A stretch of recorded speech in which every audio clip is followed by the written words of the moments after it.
nagbabalik na naman ho tayo. Magandang umaga, magandang tanghali at magandang gabi sa inyong lahat. Ngayon ho'y araw ng Sabado. Alas 7 ng umaga, 7:06 ng umaga dito sa Edmonton, Alberta. May pasok ho tayo ngayong Sabado dahil mag-overtime ho tayo. Siguro mga 4 na oras lang. Baka nasa bahay na ako ng mga alauna or 8, 9, 10, 11. Siguro baka abutin kami ng kahit 6 na oras. Dahil may inspection ng kwan ng Monday at Tuesday. Maglilinis kami doon. Kamusta ho kayo? Sana ho kayo ayos lang diyan. Ito ho ang itsura pala ng alas 7 ng umaga dito sa kwan, sa Edmonton, Alberta. Ipapakita ko sa inyo sa labas. Saglit lang ho. Mahal na rin na. Mag-good morning ka muna. Paul. Yan, ipapakita ko sa inyo ang itsura ng Edmonton, Alberta. Saglit lang po. Lalabas ho tayo. Yan. Yan, madilim pa ho. Yan ho ang alas 7 ng umaga dito. Araw ng Sabado. Yan, hindi ho ko guys sa Pilipinas na ang alas 6 or 5:30 ng umaga ay kwan. Maliwanag na. Dito ho'y kwan. Madilim pa. Yan. Sasarado muna ho natin at malamig. Ito ho, nakain ako ng umagahan. Ang ulam ay pinapaitan. Ito'y nung isang araw pa yata na. Yes. Kain ho tayo.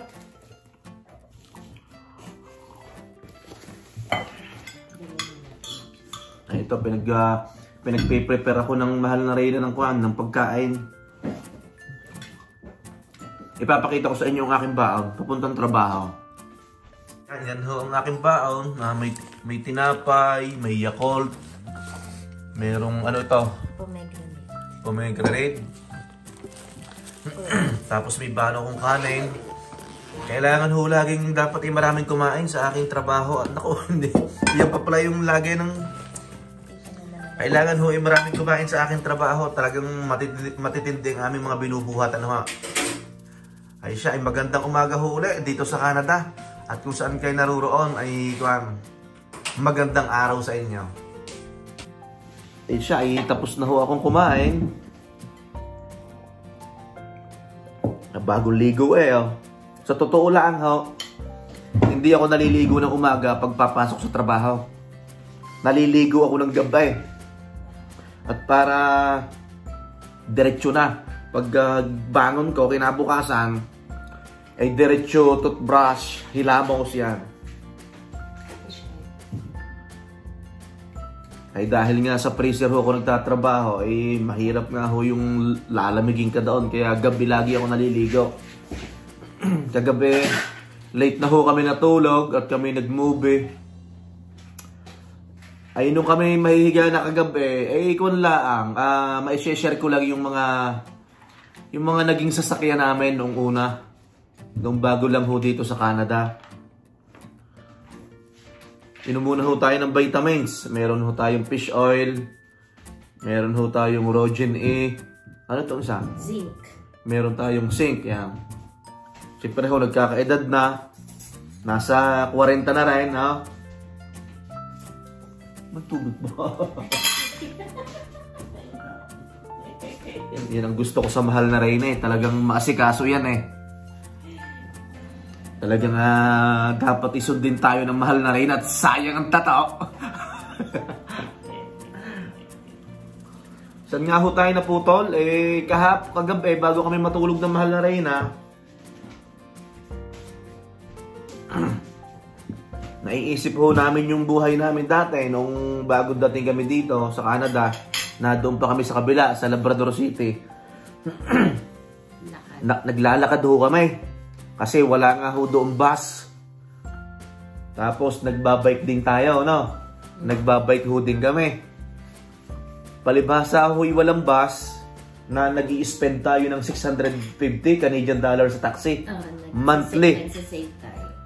Buti na lang ho at ang ginagawa ng employer namin dati, pinagsasabay kami ng schedule. Yan. Pinagsasabay ho kami ng schedule. Pakikita natin mahal na rin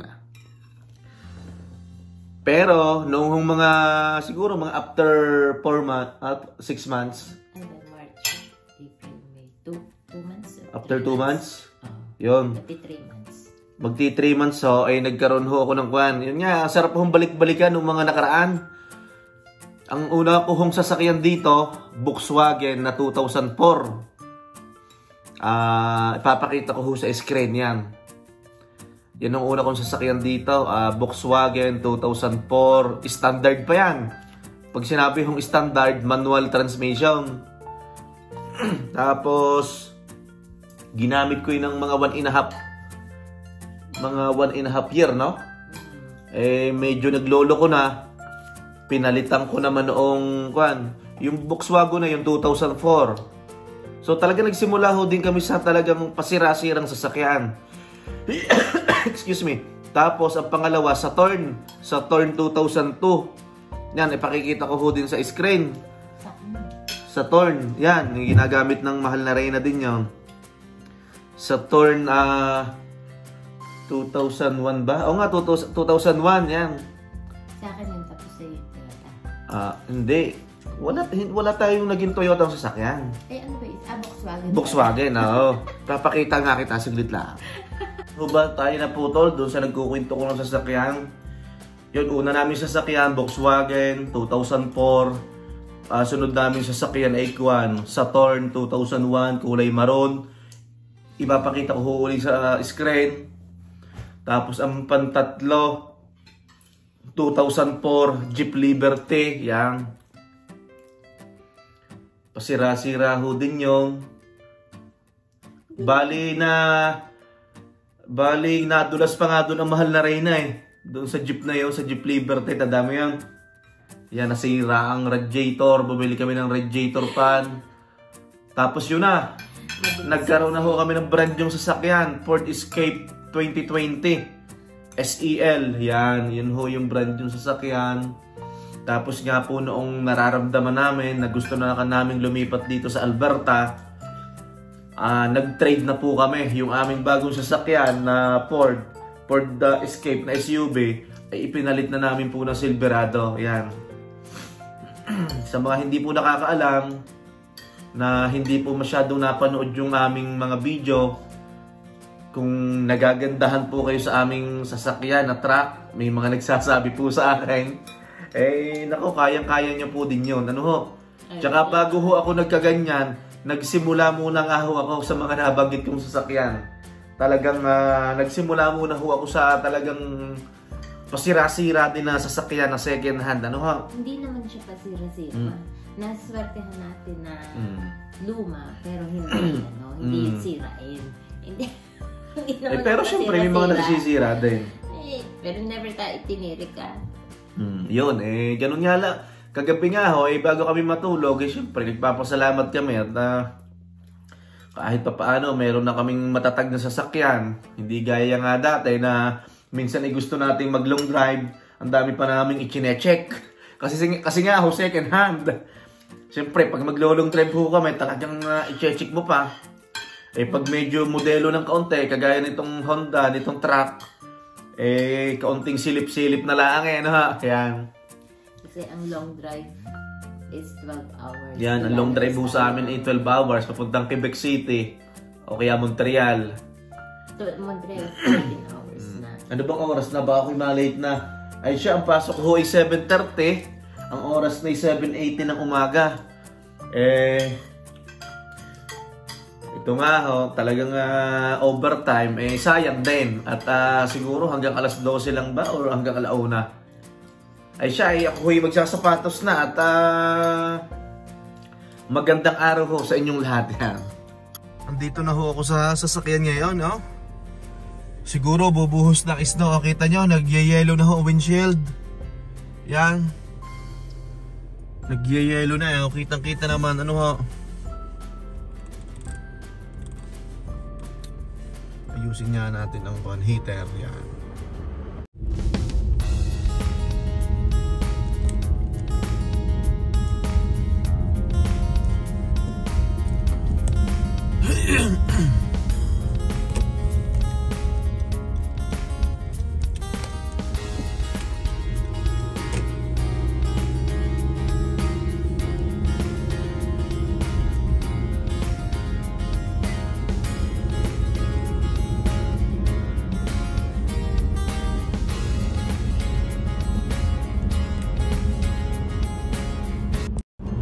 Ito ho, on the way na ho tayo sa trabaho. Yun nga po, na-share ko kanina na yung mga naging sasakyan ko dati nung una, nung nagtitiis ho tayo. Para ho sa opinion ko, kung kayo po'y bagong dating ng Canada, kung gusto nyong makatipid, magsimula muna po kayo sa mga segunda mano, sa mga medyo lumang sasakyan na maihahatid lang kayo sa point A to point B. Yan, mahatid lang kayo sa trabaho na maayos para may masave po kayo, no? Wala ho namang masama kung bibili kayo ng medyo modelo or bagong sasakyan, pero depende ho yun talaga sa income nyo. Ano po? Ay ako ho nung una, nung kami nasa restaurant pa, ang sahod ng asawa ko as a waitress parang $13. Ang sahod ko na nagtatrabaho sa back of the house o kitchen, nasahod po ako ng $14. So syempre nagbabayad pa po kami sa agency. So talagang kahit gustuhin ho namin na kumuha po ng magarang sasakyan, ay hindi ho namin magawa, ano. Pero nasa sa sitwasyon ho yun ng isang tao. Kung kayo naman literal na talagang maraming kwarta, ay wala ho namang masama na na kumuha ng medyo modelo at maayos na sasakyan, ano ho. Nung ho kasing dumating kami dito, ay talagang baon sa utang sa Pilipinas, walang wala ho. Talagang nagtiis ho kami sa yun nga, sa sasakyan na luma. Lahat naman doon po nag-uumpisa, ano ho, sa ganon. Pero may mga namimit po din ako na tao na talagang syempre medyo angat-angat ang buhay nila sa Pilipinas. Pagdating dito ay nakakabili agad ng magagarang sasakyan. Hindi ho pala nakakabili, utang, nakakautang po yan. Pero syempre utang pa rin yon, the end of the day babayaran mo pa rin ho yun weekly, bi-weekly. Kung magbayad po dito ng sasakyan, ang tinatawag po ay bi-weekly or every 2 weeks. Sa loob po ng isang buwan, 2 times po kayo magbabayad, ano po, yan. Na-i-open ko nga lang po itong topic na ito at syempre talagang aking kagabay bago matulog, kami ng mahal na Reyna, nagkukwentuhan kami sa buhay namin dati. Aming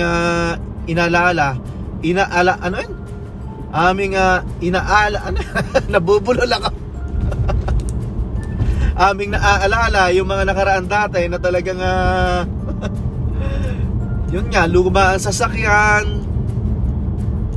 Tapos may mga ipinapagawa nga ho ako, yan, ganyan. Ginagawan ko ng remedyo. Sabi ko, darating din ang araw na pag tayo nakakita ng medyo mataas ang sahod na trabaho, ay makakapagpalit tayo ng medyo maayos na sasakyan, yan. Meron po kasi nagko-comment sa YouTube ko na pag dinadrive ko yung truck, ay napakaganda daw, sana all, yan. Tapos may nagme-message po sa akin na ano daw yun, maganda raw, mukha daw mahal. Yan, tama po kayo, mahal po yon. Kaso, yun nga po, masakit sa bulsa. Binabayaran po namin yon. Bihirang-bihira po dito ang Pilipino na bumibili po ng bagong sasakyan, ano, lahat po'y hulugan.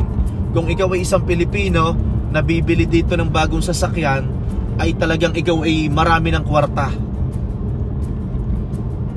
Kahit ho kayo'y nakakita dito ng Pilipino sa Canada, naka Ford Mustang 2023, yan, naka Tundra 2023, ay yun po utang ang karamihan, ano po. Hindi ko naman po nila lahat.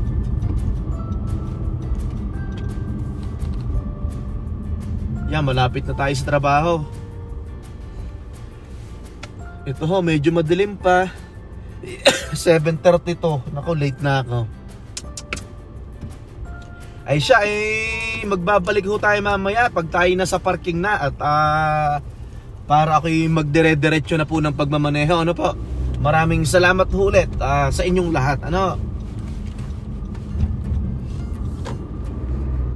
Andito na ho tayo sa trabaho. Late na tayo. Ayan. Ay siya, ako papasok na. Ako'y kwan para makapag bihis na.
Ito, nagpapainit muna kami ni paring Michael.